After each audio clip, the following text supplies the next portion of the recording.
each map. It's no question that Treyarch know what they are doing when they are designing maps for COD Zombies. Although they don't hit the hammer on the head every time, they do more times than not. So today I'm going to be counting down my top 10 favourite COD Zombies maps. Bear in mind this is my opinion, so if you disagree, leave a comment of your list and I'll be more than happy to discuss our choices. But enough with that, onto the video.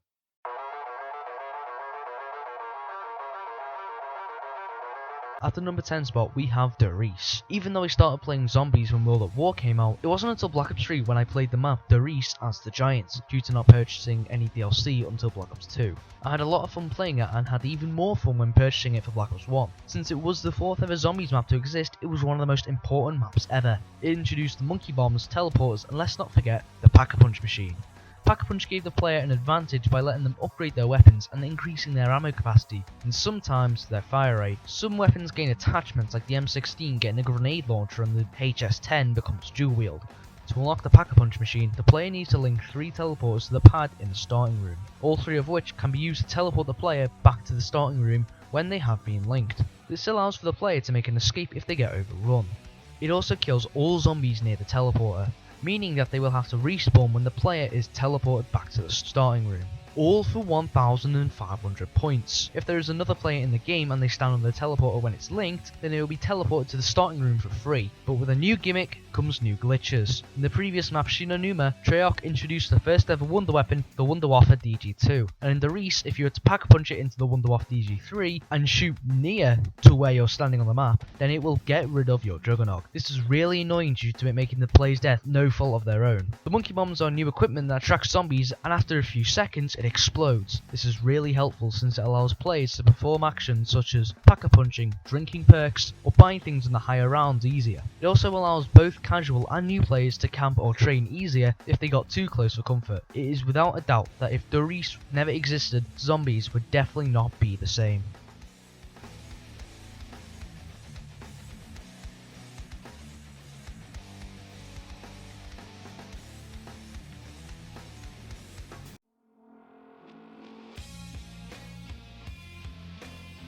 Now, at number 9, a very controversial choice. This map is one of my most played maps on Black Ops 3. This was the second ever map and was the first ever DLC. Introduced the base 4 perks, Juggernog, which increased the player's health, Quick Revive, which allowed players to revive their teammates quicker, Double Tap, which made the player's weapon shoot 33% faster, and Speed Collar, which made the player perform actions such as repairing barricades and reloading faster. All of these have been seen inside every single map until Black Ops 4, Quick Revive being the only one to survive the perk purge of 2018. This map also introduced multiple box locations, traps and power, all of which are essential for basic map design for a modern map. Although it is very narrow, it provides at least 3 camping spots and a small training area for earlier rounds. Gore came out in a time when the later rounds used to be intense and full of action rather than current zombies, which it's the other way around. The earlier rounds are more intense whilst the later rounds are quite easy due to being overpowered. However, the intense atmosphere in Baruch makes you feel completely overwhelmed, just like the Marines you play as. The scare factor the map holds only adds to the atmosphere. Visuals and audio is terrifying and perfectly fits the map for what it is, a Nazi insane asylum. Not to mention one of Baruch's most notable features, the isolated spawn rooms. Essentially, if there are 3 or 4 players on the map at once, when you spawn, 2 players will be on one side of the spawn, and the other player or players will be on the other side. The only way to reunite the team will be by turning on the power. This only added to the impressive atmosphere that it had originally built.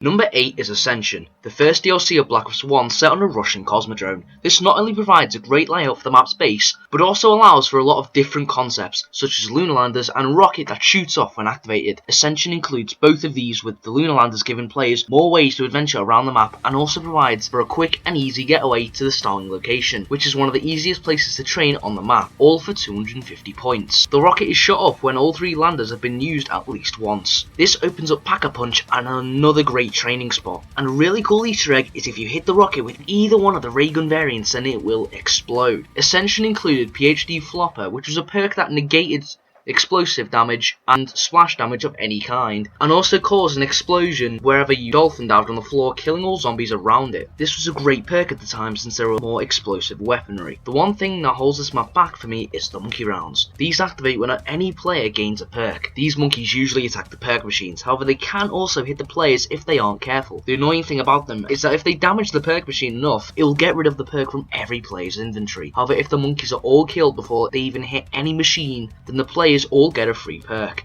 This isn't really an issue in the later rounds since the players can just as easily buy back that perk that they lost without losing a huge percentage of their money.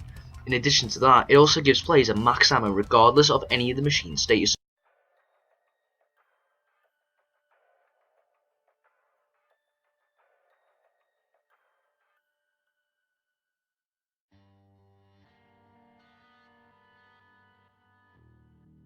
At the number 7 spot, I've chosen the map Buried. This underground western shows that some of the easier maps can be really fun as well. Even though it is quite a large map, it doesn't take that long to navigate it due to the way the map is designed. Players begin on top of a mining facility which isn't very big. It's only when the player jumps down the hole is when they truly find out what Buried has to offer. If they played the map a few times, then they might find out about the LSAT wallbite at the top. The player gets 2,000 points before they jump down, then they have the option to do some hardcore parkour and get the LSAT LMG by round 3 or even round 2. This will take a few attempts before perfecting it, since the player only has around 1 or 2 seconds before the floor collapses and they're sent into the hole. There are multiple options other than running around the map that can help players traverse the map easily. In fact, it is impossible to fully explore the map without using either the Leroy or the Wonder Weapon. Unlike other maps, accessing these two methods are very easy and can be done on the first round, and you don't have to have both to access the full map. The Wonder Weapon for Buried is the Paralyzer. This has infinite damage for infinite rounds. However, it operates a lot like the Skull of Nansapway. It slows down zombies and kills them in an arc. The killing process is very slow, and the zombies can still damage and kill you even when they've been slowed down. Not only that, but it also overheats when the number on the side turns to 115. And the cool thing about it is that when it's about to overheat, the gun goes from lighting up blue to lighting up orange. This gives the player enough time to think about the next move, which is really helpful.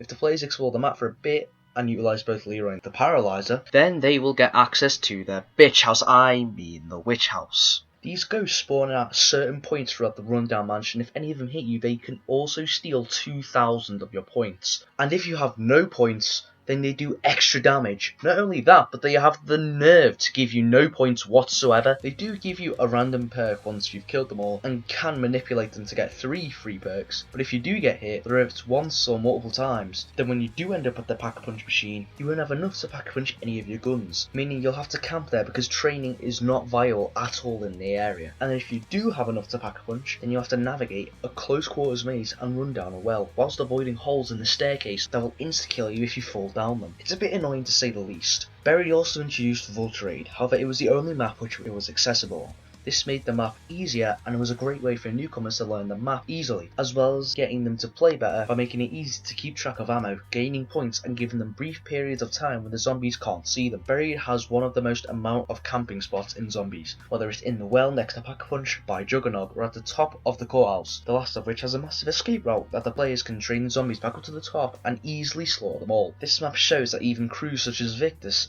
can have a good map.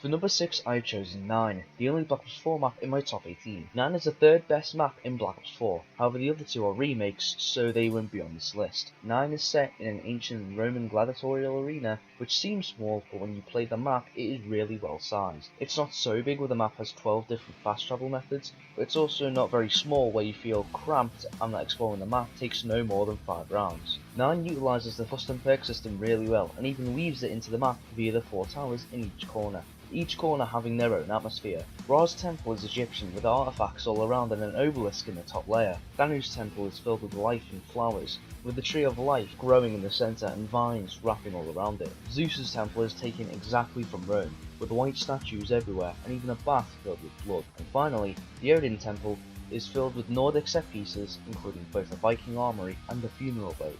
apart from the broken point system, the bosses were fun to go up against, apart from the fact that on launch the tigers could one-shot lunge the player, even if they had a shield, which was incredibly annoying. Despite all of this, the Easter egg is quite hard and involved the Chaos crew, and apart from Shaw, I don't care much for them. They aren't the worst crew, but they aren't the most likeable one either. Not to mention that it requires a skill that I don't have and can't be bothered to get on a game like Black Ops 4.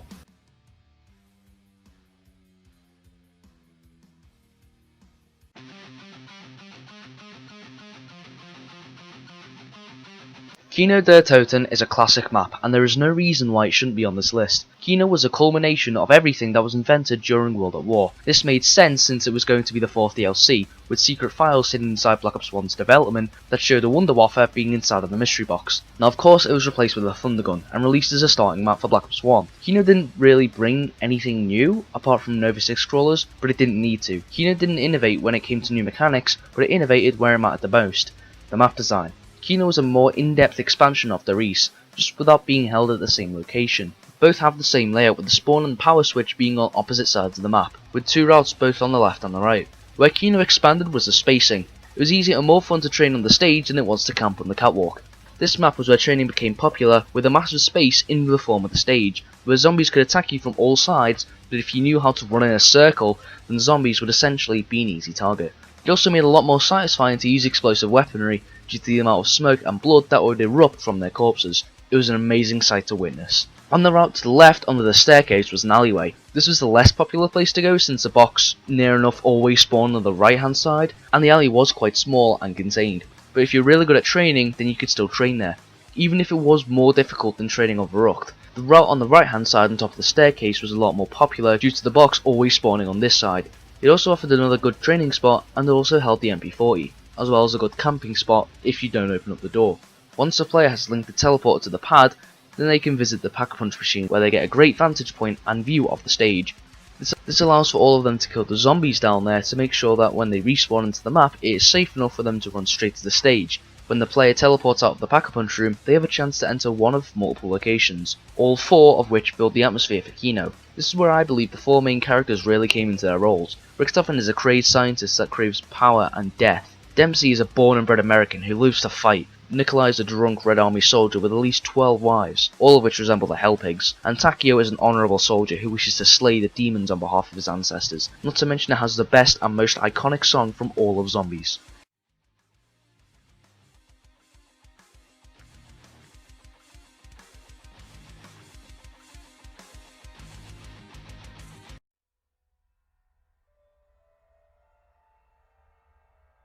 Mob of the Dead is one of the most iconic maps in Zombies, and is also the first map that was made under the direction of Jason Blundell. This is where Zombies chose to become more quest-based. To get to Pack-a-Punch, the player must explore the entire map and collect 5 parts, and then build a plane on top of the roof and then fly it to the Golden Gate Bridge. This is a thrill for the first few times you do it. All 4 variants of the Blundergat are incredibly fun to use and easy to obtain, the Vitrolic Withering being my personal favourite. The Hell's Retriever was an amazing addition and fits the map's theme amazingly. To get this, you just need to find and feed 3 dog heads, and that's it. It's simple and it gives the player an amazing reward. And let's not forget the iconic ghost gimmick that brought out a whole new layout of the map and the way it was designed. Not to mention the Easter egg that occurs when the player doesn't move at all when they spawn in. The game over screen appears whilst playing Samantha's Lullaby as it pans up through a hole in the roof and looks towards the moon. Without the ghost feature, the map wouldn't work or flow very well. Mob of the Dead also introduced the perk Electric Cherry, which stunned and sometimes killed all zombies near the player when they reloaded. This helped a shit ton due to the close quarteredness of the map. The story of the 4 gangsters is really interesting, with Weasel being my personal favourite, and the map becomes even better on the final step of the Easter egg when Weasel has to fight the other players.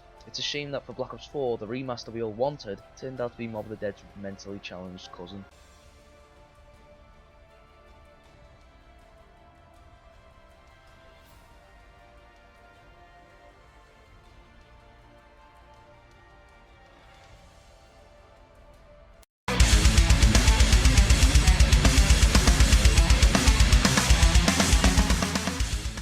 Derice is the map that truly sunk players back into Zombies for Black Ops 3. While Shadows of Evil hinted to the players how different Black Ops 3 was, The Rise and Drac set in stone what type of experience you're going to have with this map and the rest of Black Ops 3. The bows are all well designed and all feel immensely powerful, with fun quests apart from one. Yes, that's right, I'm talking about the fire bow. You will need to have perfect aim to even think about getting this one. All of these bows are essential to your existence since the Panzer Soldat is back and with a new ability. Instead of grappling you into its claw, it now launches electronic concussion grenades at you. This is really annoying, but can be easily forgiven since the Easter egg on this map is where they really found out how to make a great one. Not only is the quest fun, but the boss fight was exciting, intense, and infinitely better than Shadow's entire Easter egg. The cutscene was beautiful and heart-moving with the death of Ultimus Dempsey.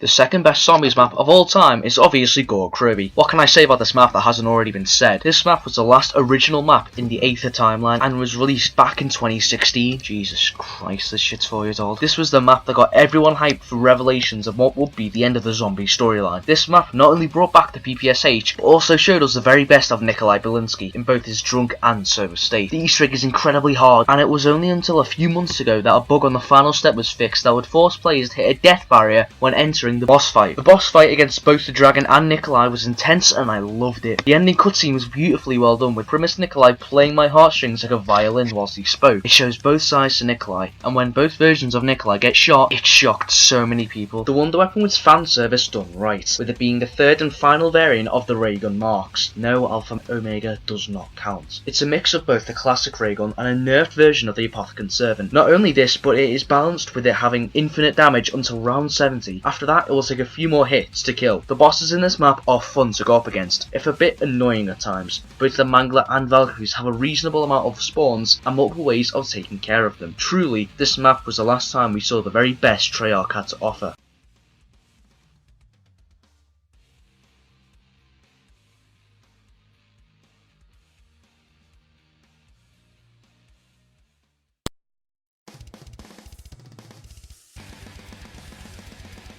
Origins wins final place due to it being the start of something absolutely astonishing.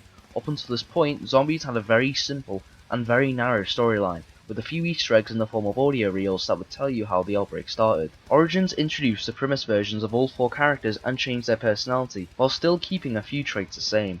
Origins also introduced the Wunderfizz machine and the Panzer Soldat, 2 things that would stick to zombies until Black Ops 4, and the Wunderfizz machine being changed into the perk Secret Source. The Wunderfizz machine gives a player a random perk from any of the perks currently on the map, and will move location if the player gets a teddy perk. This gave the player access to perks that didn't have their machine on the map, such as Deadshot and Electric Cherry. It even includes the fan favourite PhD Flopper. The Panzer would become a staple in Zombies and would appear in both the Rise and Drac and Revelations as a slightly altered version. The Panzer fit the map perfectly due to it having a major weakness against the staffs, but is incredibly strong up close and arrives only at round 8. There is no possible way to defeat him on your first time playing the map due to him being such a menacing opponent. It provides a challenge for new and casual players and even distracts hardcore players due to it needing more space to train, meaning that the player will have to enter more crowded areas such as the trenches. Origins also had a section of the map called the Crazy Place. This was where the player would get a staff part and upgrade the staffs to make them overpowered. This part of the map had rock walls that would fall down onto the map and segment players off to other parts of the Crazy Place, and falling walls of rock that would cut the players off of certain routes. However, an advantage of this would be that no matter what, the Panzer wouldn't be allowed into this segment of the map. Up until Origins, I was a casual fan of the Zombies mode and wouldn't really play it for more than 3 hours at most. This would stay the same for a few months after I bought Origins, but after doing a little research I found out about the staffs, Easter eggs and how to properly play the game. So I went onto Origins and grinded the map until I finally built a staff. I felt invincible and I loved it. This was the map that got me playing Call of Duty Zombies more seriously. I wanted to do everything the map had to offer, including its Easter egg. Every time I thought I was capable of unlocking that cutscene, I went for it. I never unlocked it until last year of course, but regardless. It felt like a power trip every Panzer grapple I denied, every maneuver I'd pull off, and of course whenever I unlocked one of the staffs. This map has been an important part of my life, with the impact it has had with every chain reaction this map has. I love it more and more. Treyarch really struck gold when making this map and it shows fantastically.